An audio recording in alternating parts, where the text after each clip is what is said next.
Ерте заманда Ұлы Жібек жолы торабында ірі сауда орталығы болған, ал бүгінгі күні республикамызда өзіндік келбеті мен тарихи орны бар құт мекен Жамбыл облысының 85 жылдығына арнап әзірлеген «Шуақты өлке шұғыласы» атты библиографиялық көрсеткішті оқырмандар назарына ұсынады.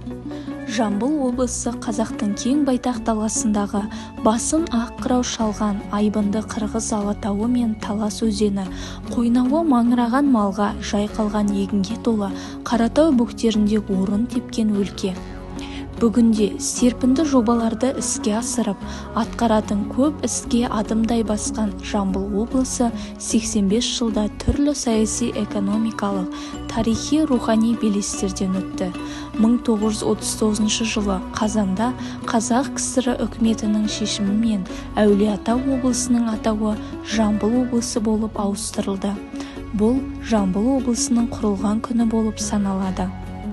Библиографиялық көрсеткіште Жамбыл облысының тарихы, саясаты мен экономикасын, индустриялық құрылысы мен мәдени жетістіктерінің өркендеуін насихаттайтын әдебиеттер мен мақалалар тізімі берілген. Көрсеткіштің мақсаты мерзімді басылымдар мен жинақтарда жарияланған Жамбыл облысының ақпараттарымен таныстыру. Киелі де қасиетті, ғасырлардан тамыр тартқан облыстың 85 жылдығына байланысты мәліметтер кері хронология ретімен құрастырылған.